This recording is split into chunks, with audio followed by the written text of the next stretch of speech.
depending on the amount of garments you're linking up, the adapter. You can feel this. My nipples are on fire.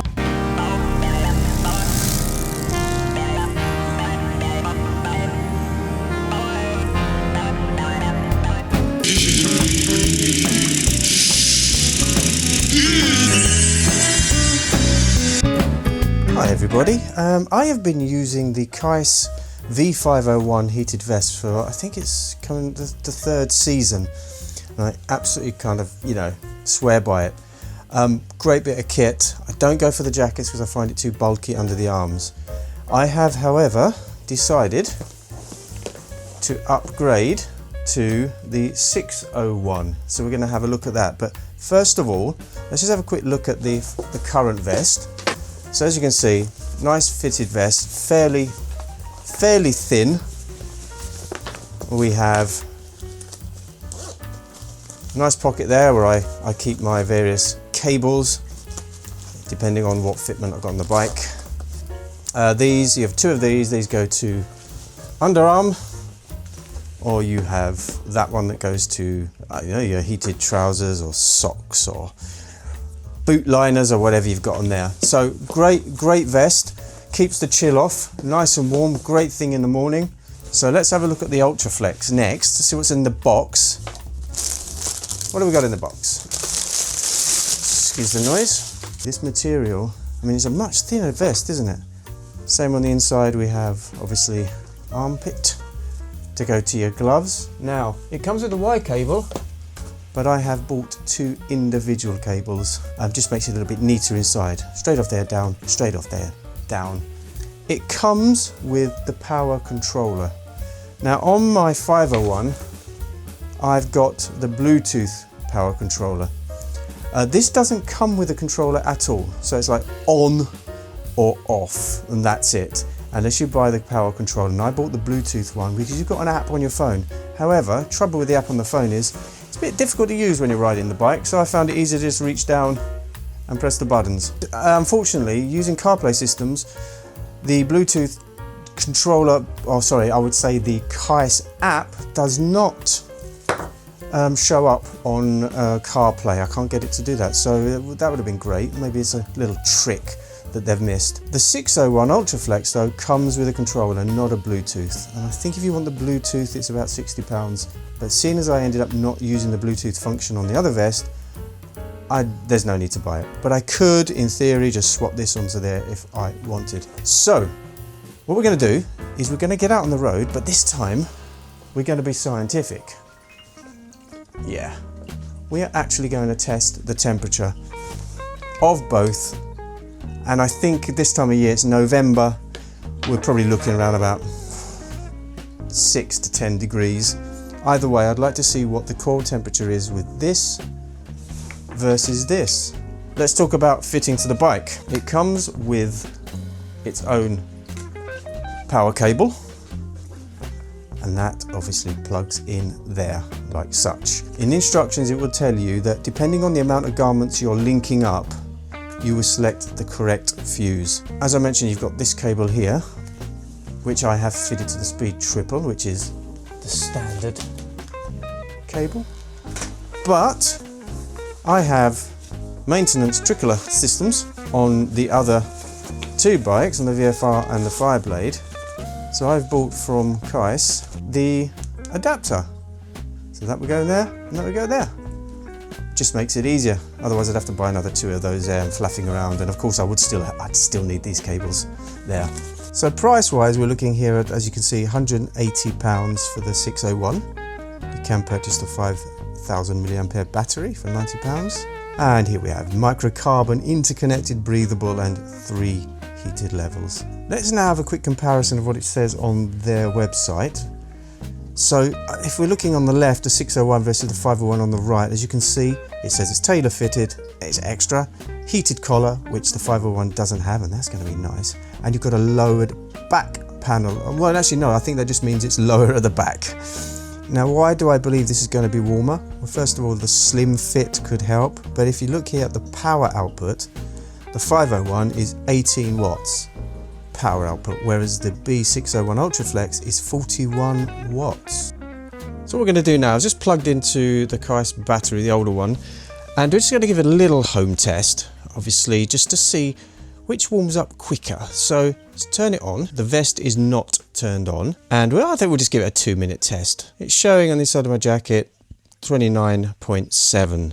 I'm going to turn this on at the same time, and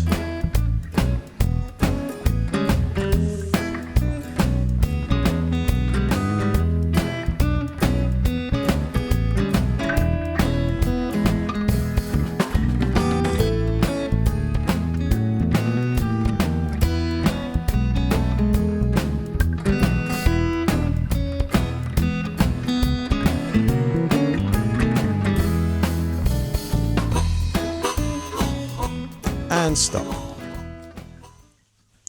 So 31.3. Right, now we're going to replicate that with the B601. Let's have a look at our starting temperature. What was it, 29 point something? We'll take the difference in. So this is showing at 29.6, so just a few degrees more. It's good because my jumper's still warm, but let's give it a 2-minute test and see.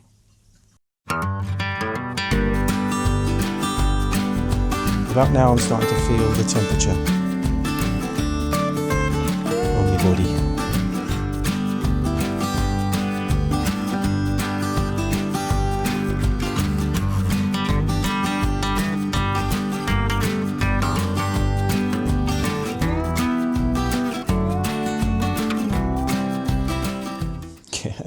You can feel this a lot more than the 501.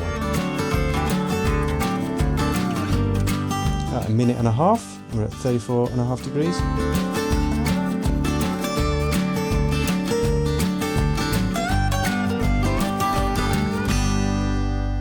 And there we are.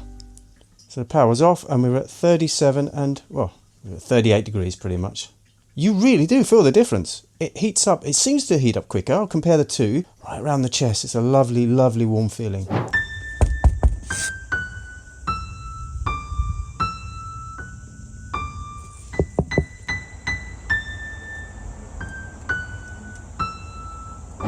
So it's test day, it's about 4 degrees, bloody freezing. There's ice on the road, so I've got to be careful, but I'm going to start off by testing with the temperature gauge, the 501, the vest, and this is what it looks like. Now I have slightly brought this in to make it a little bit more tailor fit, but yeah, this is what it looks like. And this is the body warmer. As you can see, it's naturally a better fit, and it's a hell of a lot lighter and feels thinner. Forget the cables, they're of course part of the scientific temperature thingamajig. Right, so I'm plugged in, not turned on. Currently inside my jacket, and I've been fluffing around a bit. It's showing at 32.8. Seems quite high, but let's go between T1 and T2. So I've got a difference of 2.8, so I'll take that into consideration because I'm using two sensors. Let's go back to 32.9 at on T1. Okay, like I said, I'll ride about 40 minutes, 45 minutes, maybe a bit longer in each vest. As I said, unfortunately, the you can't see there.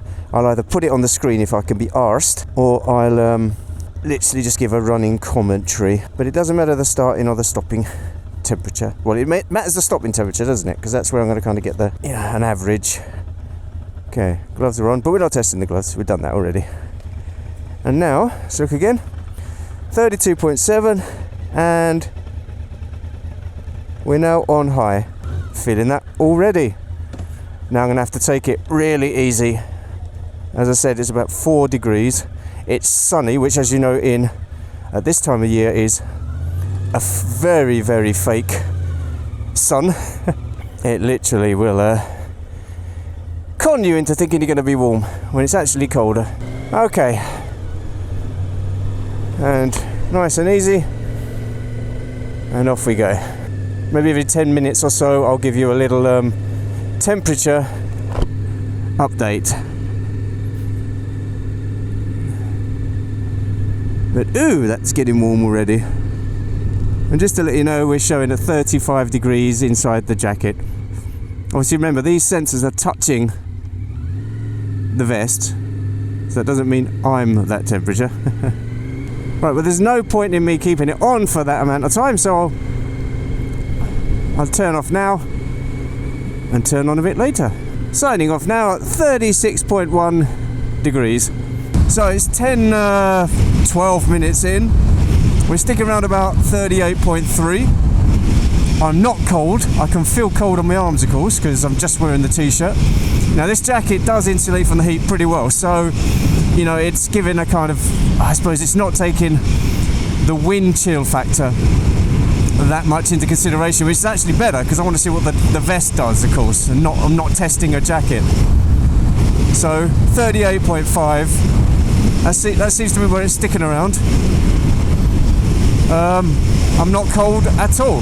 So a few more minutes down the road and we're at 38.6, so it's fluctuating. Now, I checked my phone, it's 3 degrees outside. So bitterly cold wind and about 60 miles an hour. I'm not cold, I'm not warm. It's keeping me fairly neutral, which is perfect. I mean, I haven't got to wear a massive jumper or 50 base layers. Alright, so another 10 minutes down the road and let's have a look. Oh, got my visor down, I can't see that. 38.2, so it seems to be the kind of sticking temperature, doesn't it? And remember, this is kicking out 18 watts of power. This is wired to the bike, and I've also got the gloves powering off them. I don't know if that is, you know, making any difference. So now that we're slowing down to, we've gone up to, oh, actually no, we've gone down again. We're about 37.9 now. Oh yeah, I wonder if the gloves are draining any power off that 18 watt, because of course I'm coming off the vest. So I'm powering from the bike, vest and gloves. But hey, that's a real world situation, so that's how it goes. I'm gonna pop in here. We're now half an hour in, and I need to get some air in this front tyre. It's feeling a little bit squidgy. And I think at that point, why don't we swap over vests? So we're currently at 37.8. So I suppose more than anything, it stopped your body core temperature going down, isn't it? That is the main thing. So I'll chill out a bit while this van does their tyres. Obviously stopping, it's gone up to 38 and it's gonna 38.1. Yeah, okay. So we've got our kind of average where it sticks around. Right, so I swapped over the vest, and obviously my core temperature's dropped a little bit because of the cold, but we're currently showing at 29.9. So another half hour, and we'll see what this gets up to. Literally, I was getting some air. A couple of bikers popped over, and you know, we ended up chatting about the VFR, old school, and well, they were interested in my heated gear. So, Keis, if I sold you some stuff, you know, maybe some free stuff, yeah. Anyway, we're going to start off, as I said, at 29.9 degrees. Vest is currently off. Reach down and turn on. Now, one thing this has got that the vest hasn't got is it's got a heated collar. So it'll be interesting to see. So 30.8. We're already up to 31.2 within seconds. Oh, I'm feeling the heat, and I'm feeling the neck. That's nice. I also feel slightly bulkier. I also feel slightly less bulky under the jacket, because obviously this is thinner. The Ultra Flex material, whatever they call it. Anyhow, 35.5. Jesus, certainly feel it. Right, so obviously we're going slow there, and we're showing 41.2. We'll get up to 60 miles an hour, which is the top that we got up to before. And we'll stick around about this. And we're showing 41.6. And by the way, this is the IOC BX, which if I've already released the review, it's up there. If not, keep an eye out for it. This promises to possibly replace my really loved C6 Pro. Anyway, back to the vest. My chest, my tummy, my back are warm, and I could feel the draft on my neck before. I can't now. It's got a higher neck that's actually heated, so superb. Nice. loving it. So what are we at? Sticking 55. So 55, 60 miles an hour. That's what we'll aim at staying at today. And we'll see the temperature. See you in a bit. So it's only about 8 minutes later, and this vest is actually starting to get slightly uncomfortably hot. I mean, I'm wearing a backpack, and I suppose that is also kind of pushing it, and my back is, bloody hell, it's hot. Core temperature feels very, very comfortable, and we are showing at 42.5 degrees. So I should now be bringing this down to like a medium, but I just want to, of course, for science, because we kept the other vest, you know, the vest 501 on full the whole time. Well, we're gonna try and stick it out, but oh my god, it's hot. And remember, I'm just wearing a t-shirt. The old days of being like the Michelin Man, or stuffing newspapers down your top. Copies in MCM. I try and stay warm. So I've been doing a steady 50 miles an hour for another 10 minutes, and we're at 41 degrees. 41.5 degrees. I expect though, if you've got a more porous jacket, and considering this is Ultra Flex, I think that might affect the temperatures. But I'm so warm. So my back is on fire. I'm having to arch my back slightly where the rucksack is touching on it. It's just too hot. But I have to resist just to get up to about the half hour, 35 minutes that I did with the vest. And sugar, that freaking burning. 42.2, obviously we're stopping here. 42.8. Come on, I need to move. Hello? I need to move. My whole body is... This is too hot. And remember, we're at 3-4 degrees at the arse end of November. 44.2. Because obviously we're going slow at the moment.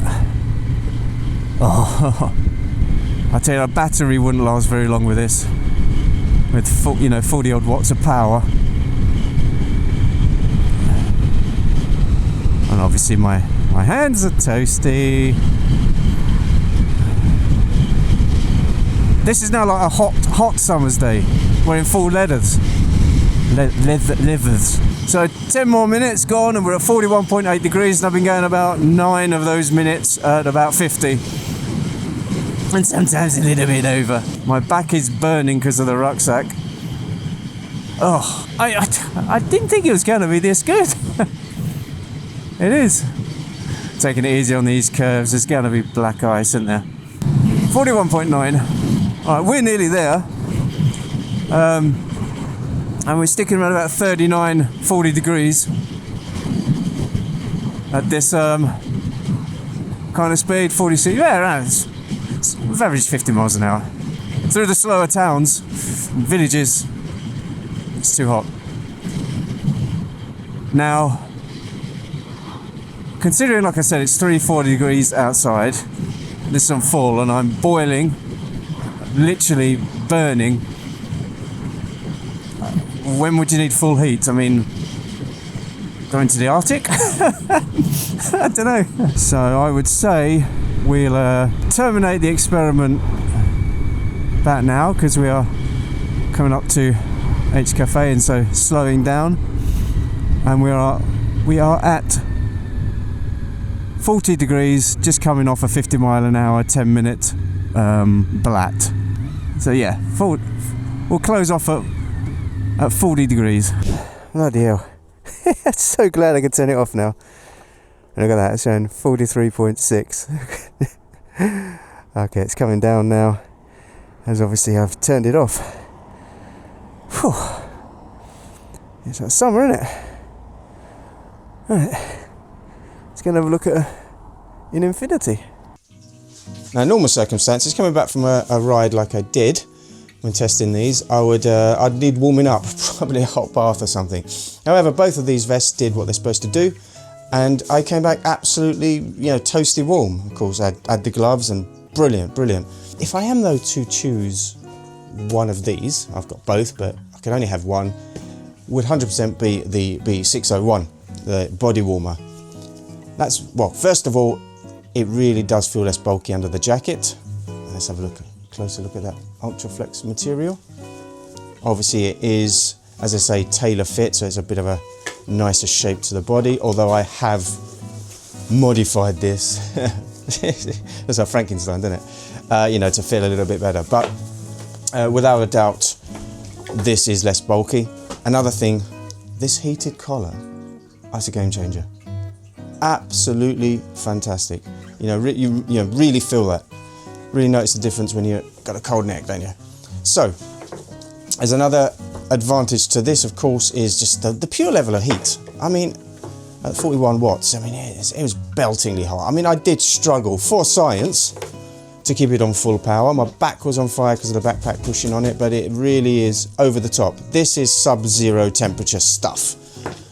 This is not, but at the same point, this has got an advantage. Being 18 watts, you know, you can run it off a battery for a lot longer when doing, you know, outdoor activities and that sort of thing. There's an extra 40 quid in it, so I would say this wins hands down. Add the gloves, and I know Keis also do the socks and the trousers, you know, fantastic. You can of course get the jacket, but I find the jacket was too bulky under the arms. So this is probably one of the best things I've bought in a long time, alongside the 901 gloves.